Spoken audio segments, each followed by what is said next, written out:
முன்னாடி எல்லாம் டிவிஎஸ் 50ல வருவாங்க. இப்ப பெரிய வண்டியில வச்சுட்டு அப்படியே வச்சுட்டு இவருங்க முன்னாடி இந்த வண்டியில 2 ஆங்கிள் மாதிரி வச்சிருக்காங்க பாருங்க. இதை தாங்கறதுக்கு பின்னாடி வந்து கட்டிடுறாங்க, டைப் பண்ணிடுறாங்க. இந்த இடத்துல ஆங்கிள் உங்களுக்கு இந்த வீடியோஸ்ல எல்லாம் வருது பாத்தீங்களா? அது ஏதோ வேற கண்ட்ரி. ஒரு வண்டியிலேயே சைடுல பாக்ஸ் மாரி அடிச்சுக்கிறான், பின்னாடி பாக்ஸ் மாரி அடிச்சுக்கிறான். அதுல 15 பேரா வச்சுக்கிட்டு இந்த ஒரு வண்டியில இழுத்துக்கிட்டு போறாங்க அவங்க எல்லாம். மலைப்பாதையில அதுவும். இதான் ஒயர், ராஜாதி பெஸ்ட் குவாலிட்டி நைலான் ஒயர் இது. அவ்வளவுதாங்க, முடிஞ்சிருச்சுங்க. 10 நிமிஷம் தான். 10 நிமிஷம் கூட இன்னும் ஆகல. எப்படி முடிச்சிட்டாரு பாருங்க. டைப் பண்ணுமா? அப்படியே டைட் பண்றாங்க. அதை நம்மளால இவ்வளவு சீக்கிரம் எல்லாம் பின்ன முடியாது. நானே ஃபர்ஸ்ட் டைம் பின்னும் போது 3 மணி நேரம் கட்டிட்டேன். உள்ள அதுல விட்டு இதுல இழுத்து வாப்பா, உள்ள வாப்பா சேப்பே. ஏய் ஏய் ஏய் வம்புழுக்காதீங்க.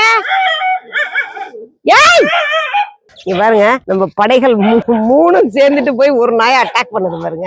நம்ம வேலை பாக்குறோம்னு கேட் எல்லாம் திறந்துருக்கா, அதனால கண்ட்ரோலே பண்ண முடியலங்க.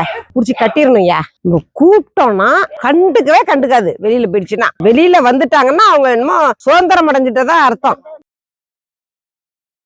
இங்க பாருங்க, ஐயோ எவ்வளவு டைட் ஆயிடுச்சு பாருங்க.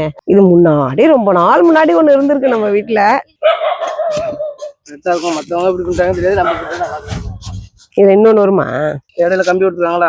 ஓ அந்த கம்பி இருக்குல்ல, இதுக்கு இடையில கம்பி இருக்கு பாருங்க.